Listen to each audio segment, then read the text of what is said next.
Welcome to my presentation on solving equations using the distributive property.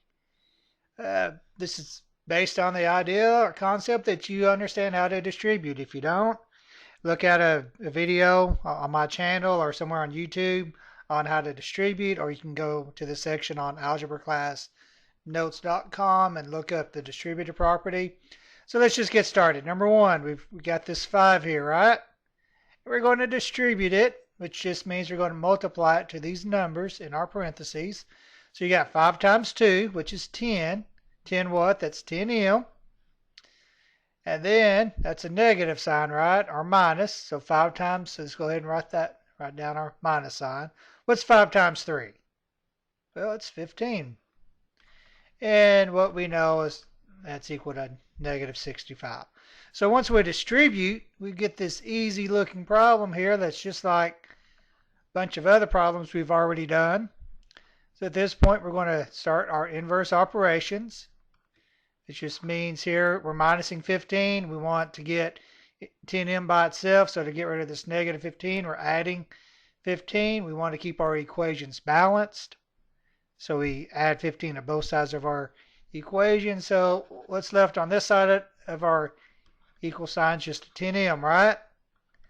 And then you got negative 65 plus 15. That's going to give us negative 50. Is m by itself? No, we got this 10 with it, right? So you got 10 times m, which is why it's important to know what's being asked. 10 times m. What's your inverse operation of multiplication? It's division. That's right. So if you divide this side by 10, what must we divide over here by? That's right, 10. So m is equal to negative 5. So once again, what we did is we had 5 times 2m minus 3 is equal to negative 65. I distributed my 5. 5 times 2 is 10. That's going to be 10m. 5 times 3 is 15. It's equal to negative 65. I added 15 to both sides. And then I got 10m is equal to negative 50. Divided both sides by 10. And I got m is equal to negative 5 once again. Let's look at another example. Let's look at example 5, because this looks slightly more complicated. Sometimes students come along and they see this problem and they go, oh my gosh, what do I do? Well, you remember PEMDAS, right? Please excuse my dear Aunt Sally, parentheses, exponents, multiplication, division, addition, subtraction. It's better known as your order of operations. If you're confused about your order of operations, go back, learn it, look at some videos, read your textbooks, but everything that you're doing at this point in algebra is based on the idea that you know how to do order of operations. So let's look at our parentheses. Nothing we can do with inside our parentheses. There's no exponents. All right, we're going to multiply, right? I'm going to go ahead and write my negative 2 down. Minus, what we're going to distribute this minus 6. You got negative 6 times 5k, which is a negative 30k. A negative times a positive is always going to be a negative, so I'm going to go ahead and write down my negative sign before I do my multiplication. Don't want to make a mistake there. What's 6 times 4? 6 times 4 is 24. And we got that as equal to 154. Now we're going to combine like terms. Remember, like terms are variables, the same, like terms are numbers with the same variables raised to the same power, or they're constants. I like to circle my like terms.